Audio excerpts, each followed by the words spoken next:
Sétimo ano, como vai? Antes de começar, eu gostaria de pedir desculpas a vocês por não poder estar com vocês hoje, mas infelizmente, como vocês podem perceber, meus olhos estão vermelhos. Eu tive, ou melhor, tenho neste momento uma virose chamada conjuntivite, tá? Conjuntivite, como eu disse, é uma virose, não é nada de muito grave, mas ela acomete os olhos, por isso que meus olhos estão vermelhos, desse jeito, irritados. Não é algo grave, não é algo que gere grande preocupação, é só tratar tal.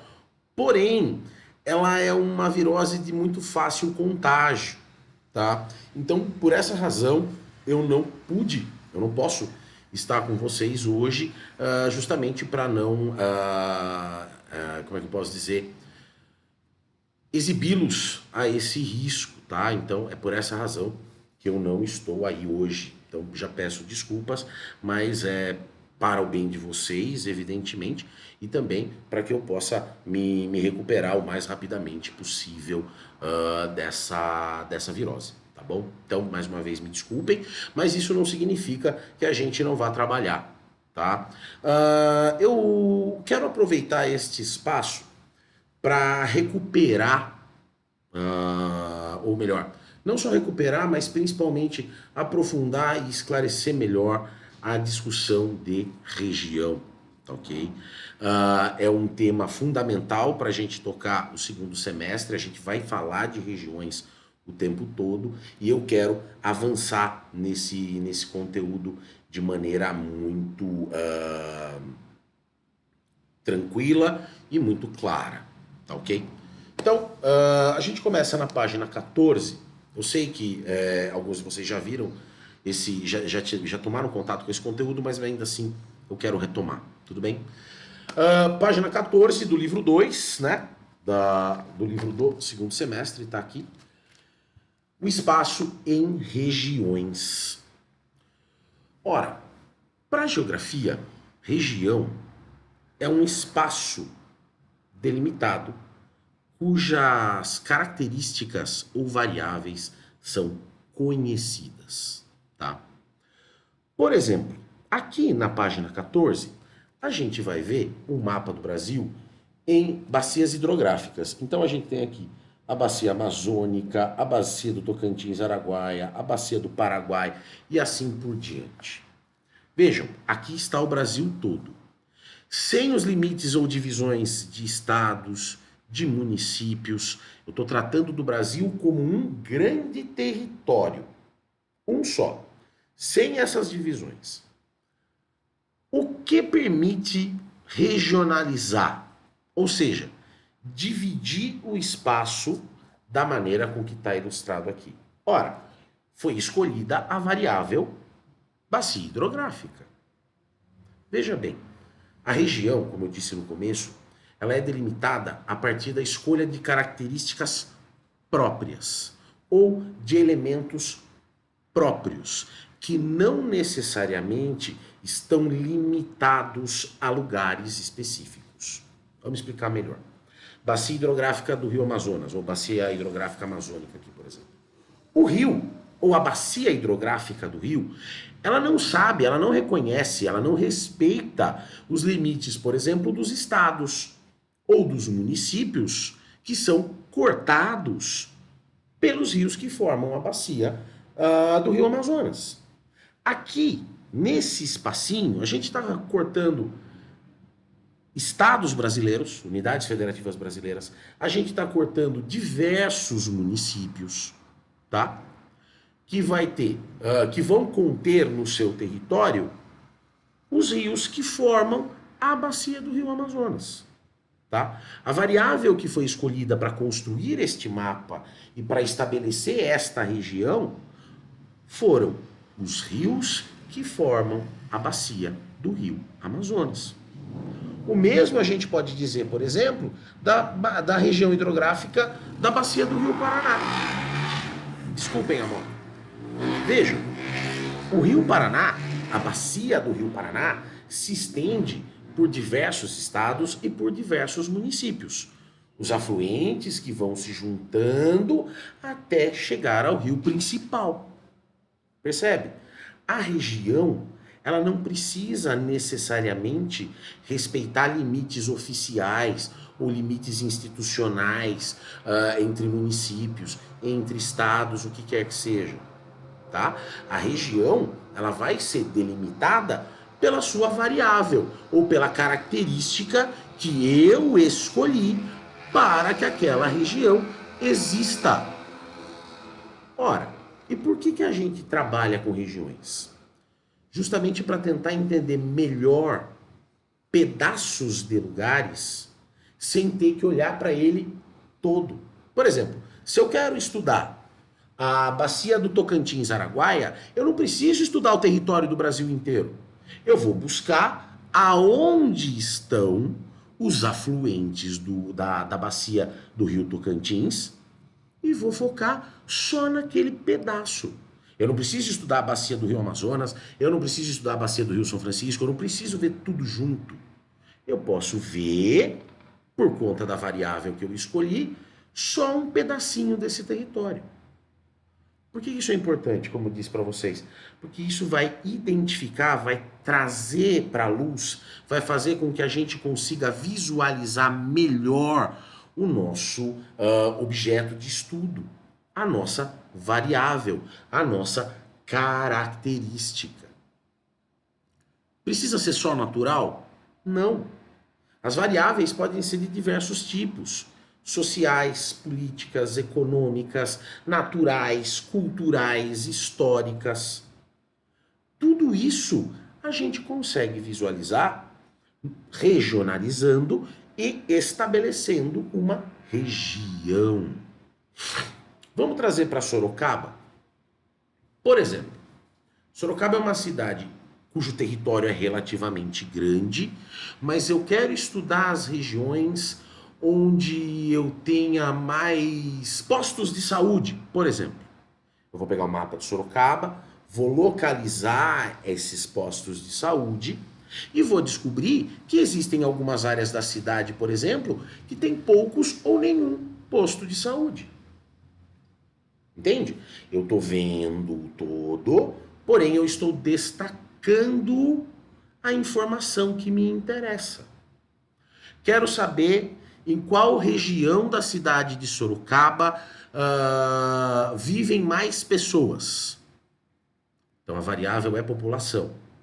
Eu vou buscar saber quantas pessoas vivem nos bairros e vou ser capaz de dizer, na região norte de Sorocaba mora mais gente, ou na região oeste, ou na região leste, ou na região sul. Tudo vai depender da variável que eu escolher e as informações que vierem dessa variável. Me parece que o mais simples de entender é ter na cabeça características, tá? Qual característica de um determinado lugar eu quero estudar? Quero uma característica ligada à vegetação, onde tem mais árvores. Eu pego um mapão de Sorocaba e vejo, olha, neste ponto da cidade, nesta região, existe mais árvores. Ou o contrário, olha, nesta outra região, quase não existe cobertura de árvores. Entende? A característica, a variável que eu escolhi foi vegetação, por exemplo. Entende? É isso que está mais ou menos descrito aqui na página 14 do livro de vocês. Na página 15, vai se falar dos critérios de regionalização. São as tais das variáveis, tá? Aqui está dito, vários são os critérios que podem ser escolhidos para a regionalização, incluindo características naturais e climáticas. Lógico, se vocês olharem o mapa da página 15, aqui vocês vão ver os diversos climas do Brasil dentro das suas características e onde eles se localizam no Brasil. Ora, eu sei que o clima equatorial ou subequatorial está mais para o norte, mais perto do Equador. Coincidentemente, a região que fica mais ou menos a floresta amazônica. Eu sei que o semiárido, que tem por característica ser mais seco, poucas chuvas, fica aqui no interior da região nordeste do Brasil. tá? Eu sei que o clima subtropical, ou seja, aquele que está abaixo do trópico, obviamente, do trópico de Capricórnio, no nosso caso, obviamente vai se concentrar em muito maior quantidade justamente abaixo do trópico de Capricórnio. Então veja bem, eu escolhi uma variável clima e projetei sobre esse mapa. Mais uma vez, eu não ligo para qual unidade federativa eu estou falando, para qual estado, eu não ligo para os limites dos municípios. Eu quero saber aonde, neste enorme território, eu consigo encontrar esta característica específica ou estas características específicas. Tudo bem? Como eu disse para vocês antes, é possível a gente combinar variáveis para conseguir mais informações a respeito de uma região, mas a gente já chega lá. Na página 16, tem um exercício aqui que está pedindo, no caso, defina a região e cite exemplos de critérios que podem ser utilizados para regionalizar o espaço. Ora, região, como eu disse, ele é uma área delimitada por critérios, por variáveis ou por características que podem ser de qualquer natureza. Podem ser naturais, podem ser sociais, podem ser econômicas, culturais, históricas, políticas, certo? Eu vou encontrar determinada característica neste pedaço do território, portanto, nesta região. Tá ok? 2. Explique o objetivo de regionalizar o espaço.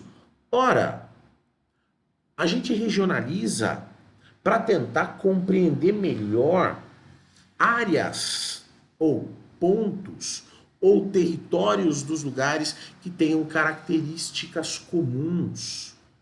Eu consigo ter repetições, digamos assim, de acontecimentos ou de características em lugares diferentes do mundo. Por exemplo, não é só no Brasil que existe o clima semiárido, existe também na Ásia, existe também no continente africano. Do mesmo jeito que não é só no Brasil que a gente encontra o clima equatorial, a gente vai encontrar na África, a gente encontra também no continente asiático. Ora, são características comuns em diversos lugares do mundo. Não importa a que país pertençam, não importa. O que importa é, eu sei que neste lugar, cuja variável eu escolhi, eu vou encontrar determinadas características. Então, o processo, ou melhor, o objetivo de regionalizar é localizar de forma mais facilitada no espaço um elemento que seja do meu interesse, uma característica, uma variável que seja do meu interesse. Tá ok? Ainda na página 16, aqui, tem um desenho do globo, né? Em hemisférios. Hemisférios são meias bolas, digamos assim, tá? Então, a gente consegue dividir o mundo de diversas formas. O mais simples é esse aqui, utilizando tanto a linha do Equador quanto o meridiano de Greenwich. Pela linha do Equador, a gente vai dividir o mundo em hemisfério norte, tudo que estiver ao norte do Equador, e hemisfério sul, tudo que estiver ao sul do Equador. E também a gente consegue dividir em hemisfério ocidental e oriental a partir do meridiano de Greenwich. Então a gente tem o meridiano de Greenwich aqui e o Equador aqui. O meridiano de Greenwich vai definir qual é a porção ocidental e qual a porção oriental, sendo a porção ocidental a oeste e a porção oriental a leste, tendo o meridiano de Greenwich como referência, lembrando um pouco o conteúdo lá do sexto ano. Já na página 17, a gente consegue ver o mundo com outras regionalizações, outras divisões, tá? No caso, esse primeiro mapa aqui divide os continentes.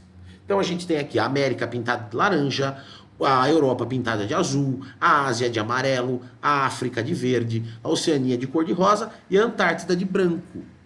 Ora, estas divisões são uma espécie de regionalização, certo? Que leva em consideração contextos naturais, históricos, políticos e etc. Mas vamos pensar no Brasil. O Brasil está em qual região? Na região do continente americano. Não está aqui o Brasil desenhado? Da mesma forma, a gente pode ir mais adiante com outras regionalizações. O continente americano é gigantesco, é o segundo maior continente do mundo. E ele tem características muito particulares e muito ricas. E é por isso que ele pode ser dividido de diversas maneiras. Inclusive, como essa que está sendo detalhada aqui. O mapa 1 leva em consideração uma regionalização natural do continente americano. Ao norte está a América do Norte, pintado de verde. Ao sul está a América do Sul, pintada de laranja. E no meio está a América Central. Ora, são diferentes entre si. Pela posição, pelo seu tamanho, sua extensão. Tem uma enorme, concentração de massa de terra ao norte, outra enorme concentração de massa de terra ao sul e uma bem pequenininha no meio, que é a América Central. Foi uma regionalização que levou em consideração elementos naturais. A posição de cada um desses lugares, o tamanho de cada um desses lugares. Já o mapa 2, ele propõe uma segunda regionalização, cuja variável é histórica. É a divisão de América Latina ao sul e a América Anglo-Saxônica ao norte. Por que a variável é histórica? Aqui está levando em consideração o processo de colonização dos lugares. Desde o México até aqui o sul da Argentina, lá embaixo, que está pintado de laranja, predominou uma colonização espanhola e portuguesa. Espanhol e português são idiomas que derivam do latim, por isso América Latina. Já no Canadá e nos Estados Unidos, com a colonização inglesa, prevalece o idioma inglês, que é um idioma anglo-saxão. Percebe? É uma variável cultural. Ela vai trazer uma diferenciação entre os lugares, que é importante e que facilita o nosso trabalho para estudar. Por exemplo, eu quero estudar os climas da América do Sul. Pá, eu só estudo a América do Sul. Ou eu quero estudar os movimentos de migração da América Latina. Pá, já achei também. Percebe como a regionalização traz para a gente uma percepção diferente? Como facilita, como traz para a luz as informações? É isso que eu quero que vocês entendam, tá?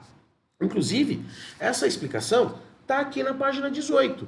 No mapa 1, o continente americano é subdividido em 3 partes com base na posição de suas terras em relação à linha do Equador. Olha lá. Grande massa de terra no norte, pequenininha massa de terra no centro, grande massa de terra ao sul. Variável, característica natural. Enquanto o mapa 2 adota-se um critério diferente que considera aspectos socioeconômicos relacionados à história da colonização. Ora, colonizados pelos ingleses na América anglo-saxônica, predominantemente pelos ingleses, e colonizados por portugueses e espanhóis na chamada América Latina.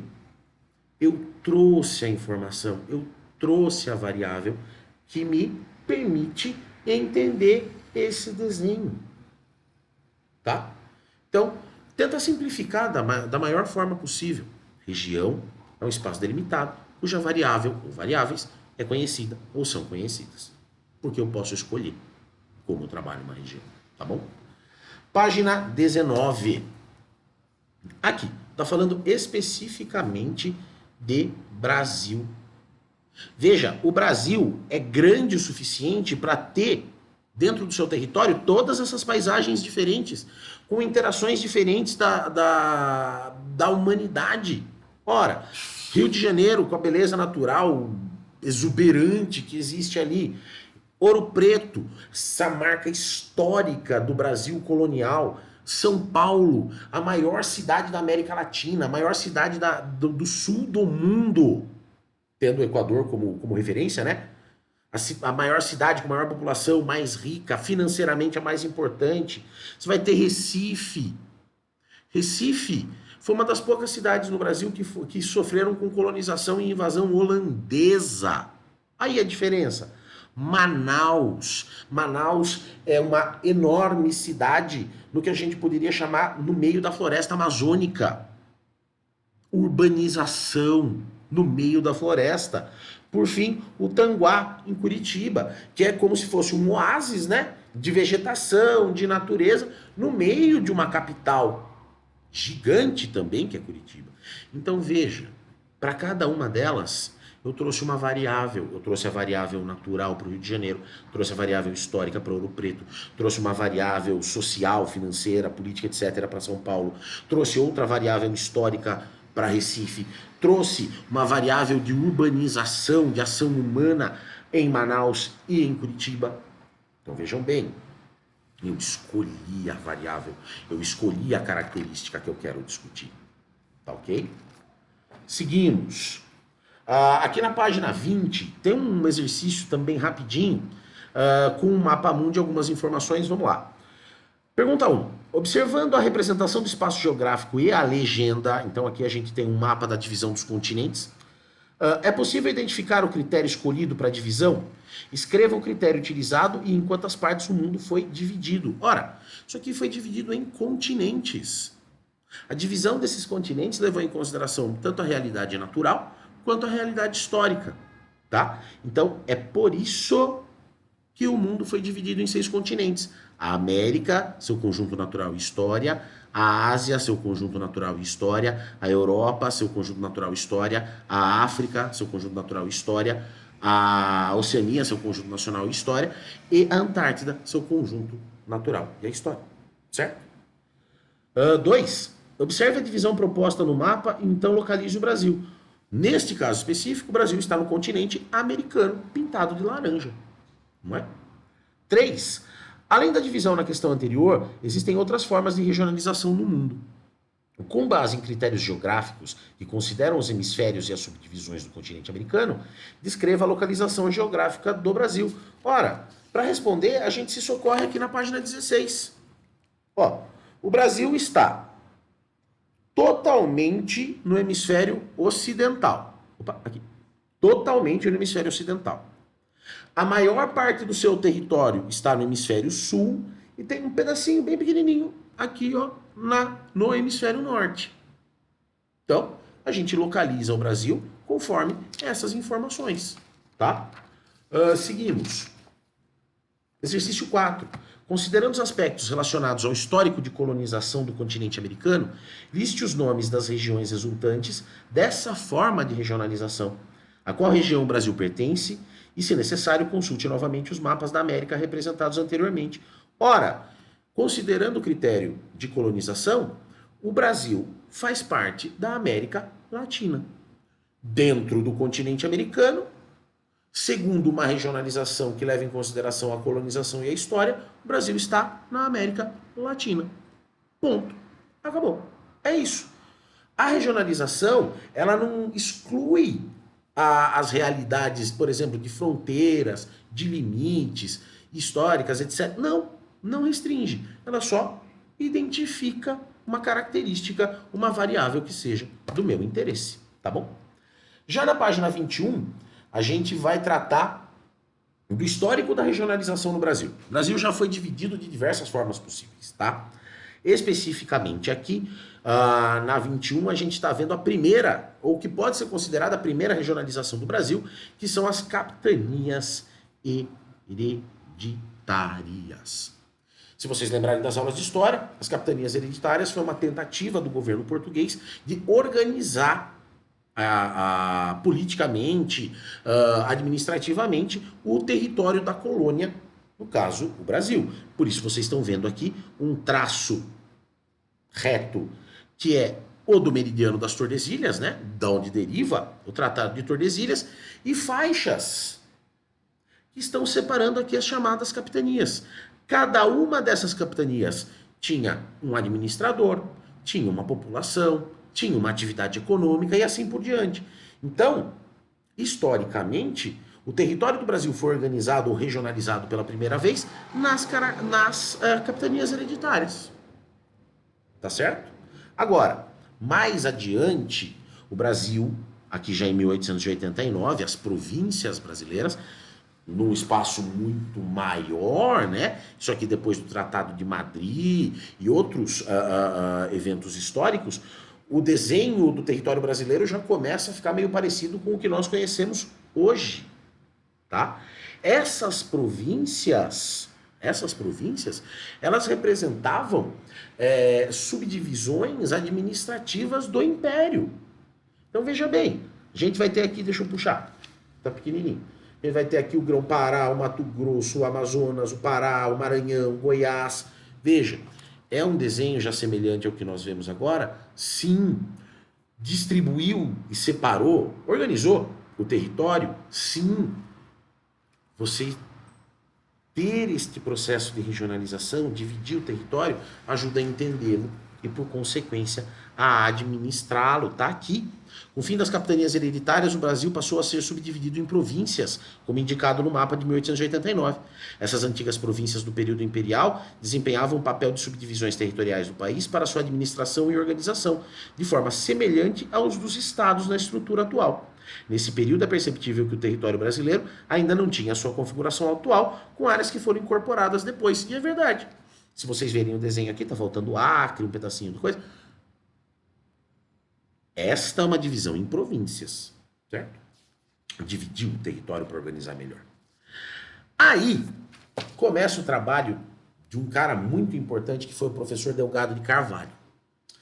O professor Delgado de Carvalho era, como é que eu posso dizer?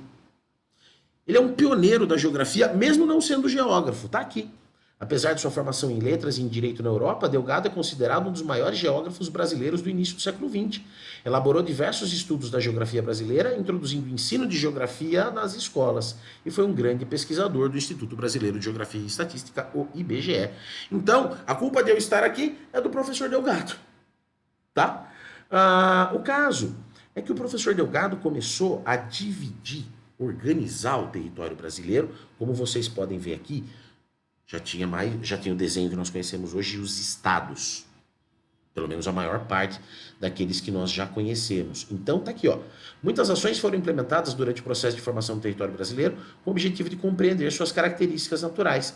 Entre essas ações, em 1936, o governo federal cria o IBGE, que é o Instituto Brasileiro de Geografia e Estatística. E logo abaixo, tá aqui. A primeira regionalização apresentada pelo órgão foi elaborada pelo geógrafo Delgado de Carvalho. Ao dividir o país em 5 regiões, foram escolhidos critérios relacionados aos aspectos naturais e posição geográfica.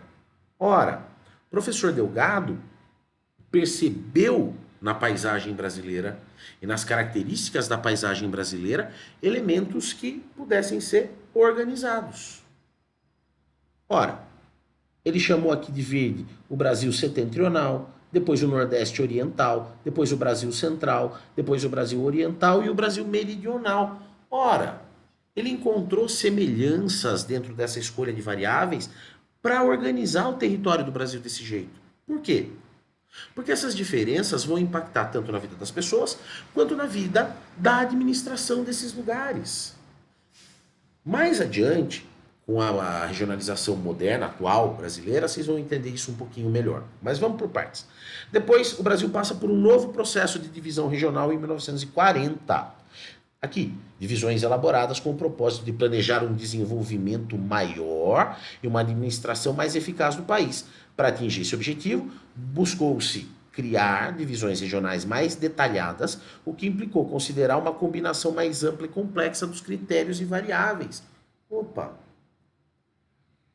A primeira regionalização proposta pelo professor Delgado funcionou até um determinado momento, porém, 27 anos depois, quase 30 anos depois, foi necessário rever. Os lugares têm características próprias, alguns são mais semelhantes do que outros. Então precisa reorganizar. Tudo bem? Bom, o caso é, aqui na página 23, a gente vai ver o Brasil em suas diversas regionalizações desde 1945 até 1960. Dentro deste período, a gente vai encontrar um elemento de território próprio que não existe mais, que eram os chamados territórios federais. Vamos lá. Aqui. Os mapas ao lado apresentam variações nos nomes das regiões, assim como nos estados incluídos em cada uma delas. Vale destacar que, além dos estados identificados por suas siglas, também existem áreas identificadas como territórios, como é o caso do território de Rondônia e o território do Amapá. Durante esse período, essas áreas eram diretamente administradas pelo governo federal, diferentemente dos estados, que tinham autonomia governamental. Eram os chamados territórios federais. Esses territórios, eles tinham como função, inicialmente, criar um espaço entre o Brasil e seus vizinhos. No caso aqui, por exemplo, a Bolívia, tá?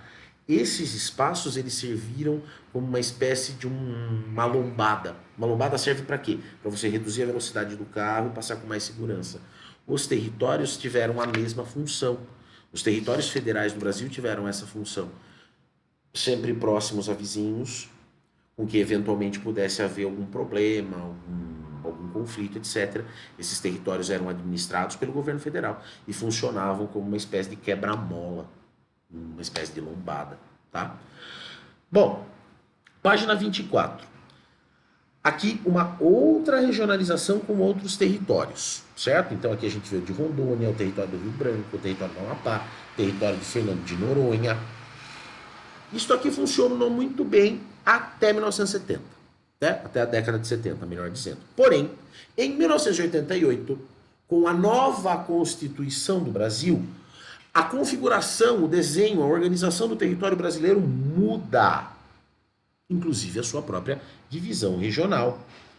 Sendo que a divisão regional proposta pelo IBGE, que nós conhecemos hoje, ela é chamada de, ela usa critérios político-administrativos, tá aqui, em que os estados foram agrupados com base em semelhanças econômicas, culturais e físico-naturais.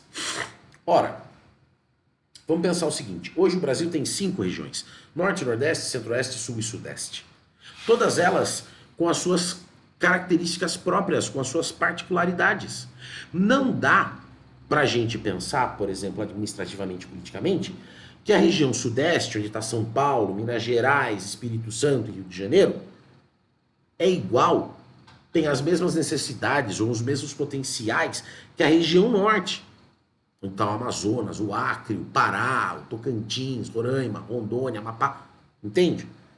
Essa regionalização proposta pelo IBGE, que existe até hoje, que usa variáveis ou critérios político-administrativos, teve essa sacada. Opa, peraí.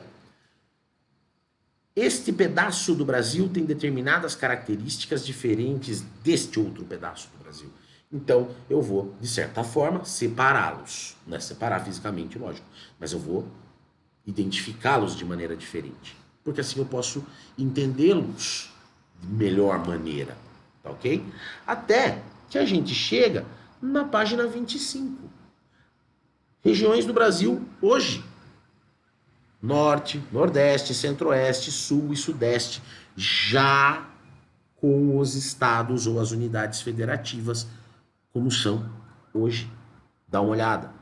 Região Sul pintado de rosa, região Sudeste de laranja, região Centro-Oeste de azul, roxo, não sei, região Nordeste com essa cor meio palhinha e região Norte de verde.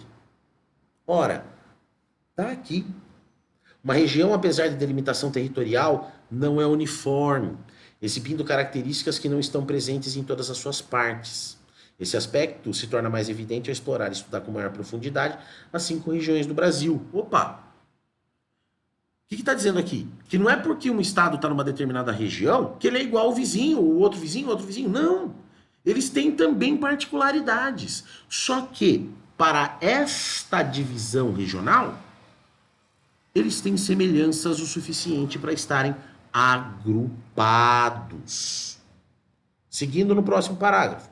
Regionalização do Brasil atual agrupa as unidades da Federação, o Distrito Federal e os 26 estados. Embora sejam definidas por lei, as regiões não têm sede administrativa própria. Unidade federativa, estados e o Distrito Federal.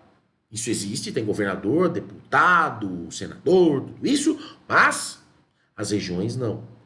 Elas existem para que a gente compreenda melhor o território e as pessoas que vivem dentro deste território. Tá ok? Página 26, exercício, rapidão, gente. Vamos lá matar isso aqui a pau. Pergunta 1. Segundo o geógrafo Delgado de Carvalho, é necessário subdividir uma grande extensão territorial. Por que o Brasil precisava ser dividido em regiões, levando em consideração a frase do geógrafo? Ora, porque era muito grande e tinha muita gente. no momento em que você organiza o território e as pessoas, você consegue atender melhor essas pessoas, organizar melhor o território. Só dividir, é só organizar. Igual a despensa de casa. Aqui tem macarrão, tipos de macarrão. Do lado do macarrão tem molho. Do lado do molho tem lataria, milho, ervilha, não sei o quê. Do outro lado tem o azeite. Daí tem farinha, tem açúcar, tem sal, tem feijão, tem arroz. São coisinhas diferentes. Todo mundo é comida, mas são coisas diferentes. Percebe? Organiza melhor, visualiza melhor. Pergunta 2. Observe os mapas referentes a 3 períodos distintos. O primeiro mapa das capitanias, o segundo das províncias e o terceiro do Brasil, regiões atualmente. Liste as informações sobre cada uma das divisões representadas pelos mapas, como o período a que se refere, nome das divisões, entre outras. Ora, no mapa 1 é a primeira regionalização do Brasil, são as capitanias hereditárias, divisões em linha reta, sem grandes critérios.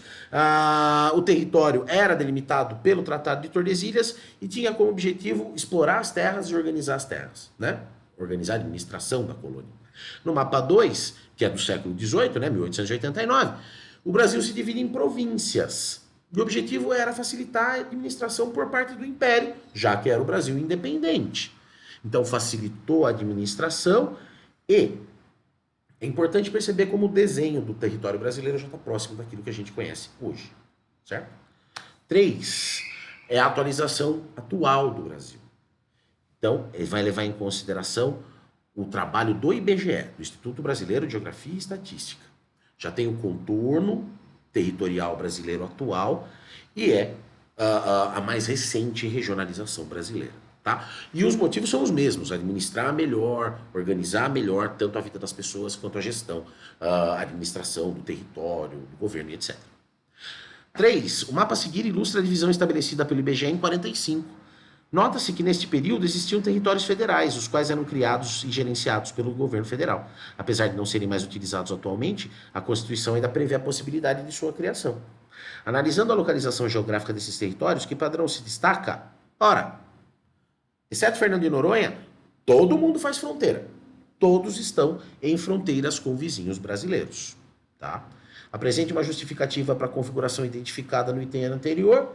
Ora, uma forma de controlar as atividades que acontecem na fronteira, é uma forma de controlar acesso, quem entra e quem sai do país, certo? É uma questão de segurança. Os territórios estavam mais ligados à segurança, tá bom? Bom, 7º ano, eu gostaria mais uma vez de me desculpar com vocês pela minha ausência, não é voluntária.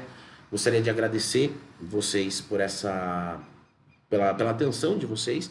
Espero que vocês tenham compreendido melhor a discussão de região e no nosso próximo encontro a gente conversa mais profundamente sobre isso. Quem quiser rever esta aula, ela está lá no Classroom, está lá no meu canal do YouTube também, entra lá e a gente se vê numa próxima, tá bom? Gente, muito obrigado. Eu vou postar outros vídeos de apoio sobre esse tema aqui no Classroom também. Espero que, se for útil para vocês, por favor, consultem. Está lá para facilitar a vida, tá bom? Grande abraço, obrigado. Até a próxima. A gente se vê.